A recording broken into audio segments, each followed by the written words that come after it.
Hey, good morning. Thanks for coming back to the channel. It's Sunday, July 24th, 2022. Um, why, why are the anti-Second Amendment, anti-self-defense people so desperate in their efforts um, to remove our ability to have guns? It's not to have guns. It's not about gun ownership. It's about the ability to carry them in public. That's the that's the end game. Because they try to separate the Second Amendment community into gun owners who are not gun carriers. I am a gun owner and a gun carrier, right? So it's people like me and people like you who carry that they're trying to isolate and prevent from being in public. And why is that? Why is that? Why is that? And why the focus on this semi-automatic rifle that they have named in marketing terms the assault rifle, but it's just a semi-automatic rifle. You take and change the stock and the furniture, and you've got a Mini 14. I mean, it's like, okay, it's because it's because those rifles those rifles allow citizens to not only defend themselves against people who would harm them, other citizens who are criminals, but also, and let's be real, the forces of government that want to misbehave with us, right? That you cannot let that be lost on you. America is the only country in the world that allows its citizens to carry those kinds of tools out in public. So, what does that mean? Now, let's go back to civics.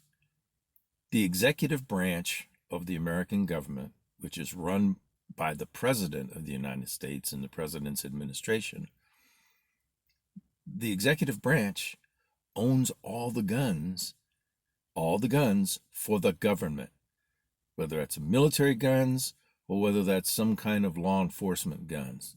The President of the United States owns all the guns.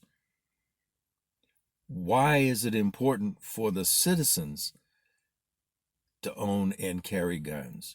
And that is to check anyone who sits in that chair from being stupid,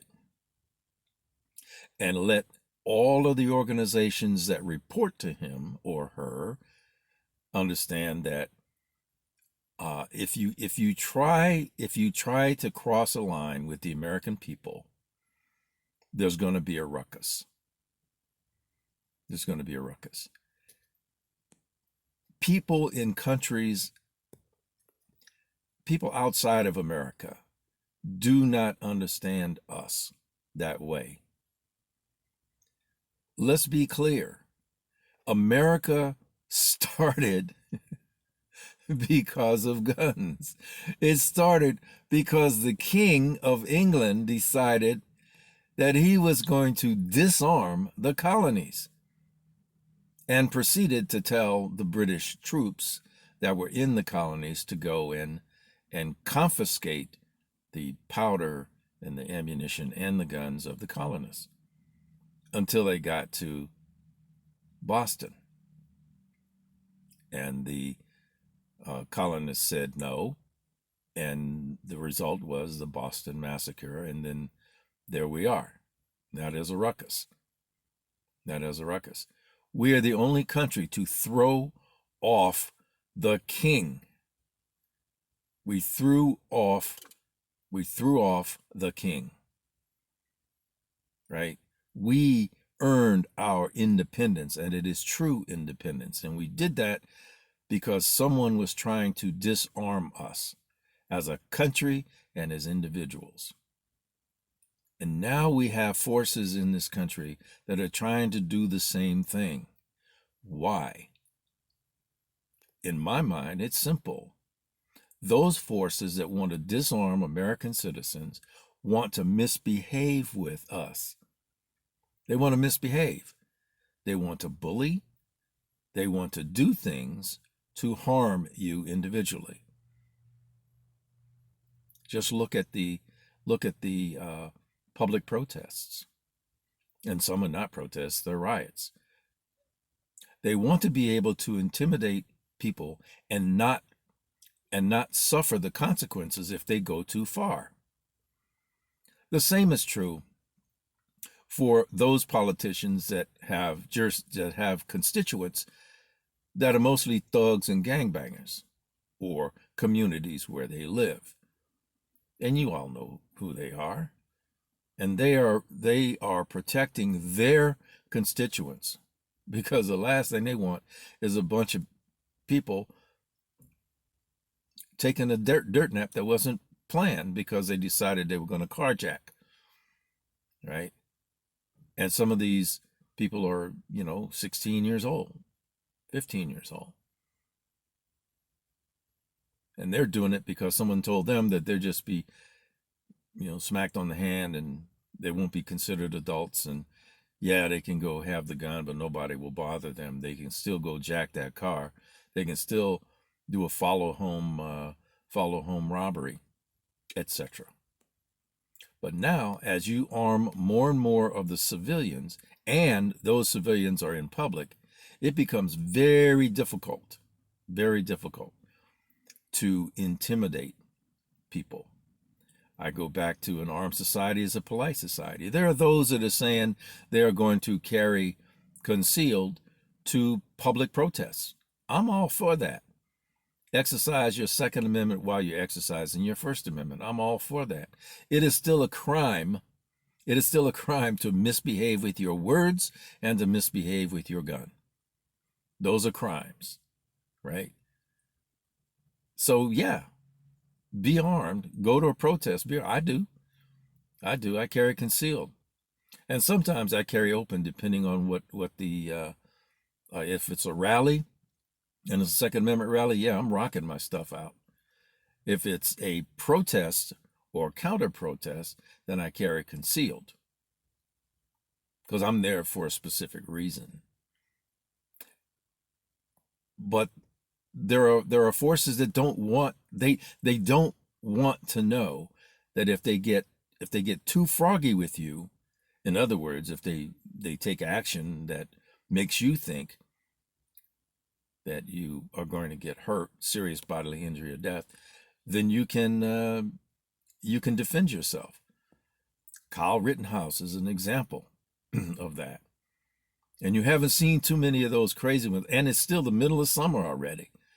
And we haven't seen those kinds of group outbursts in public. At least I'm not aware of any. I know there are those that want to. The so-called rage, we're going to rage this summer. I haven't seen any of that. And that's because a lot of people are exercising their Second Amendment right. That's why there's so much pressure to take that right away, so we can't carry in public. Imagine what happened now. New York State and California, they are absolutely batshit crazy in terms of the new laws they've put in place, which are going to fall.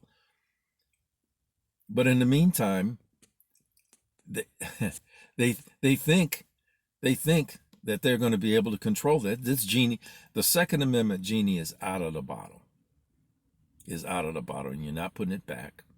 More and more people will have the freedom to defend themselves with firearms in public.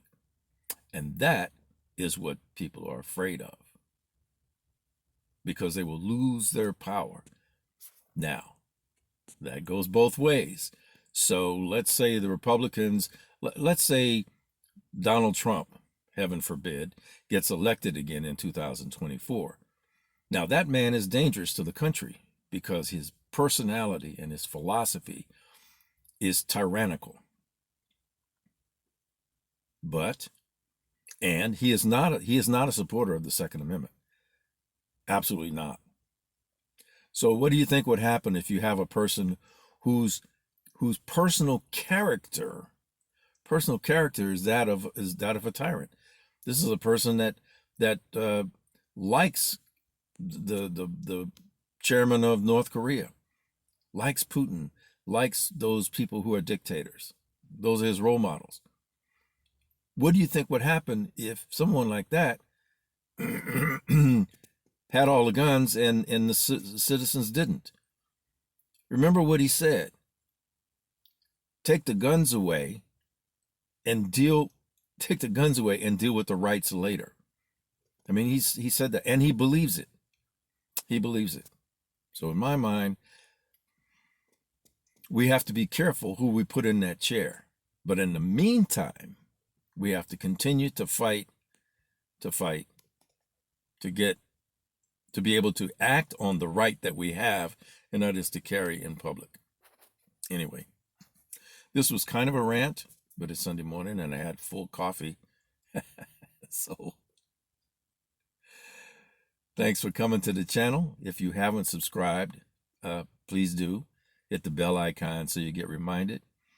And as always, wherever you can, whenever you can, carry on.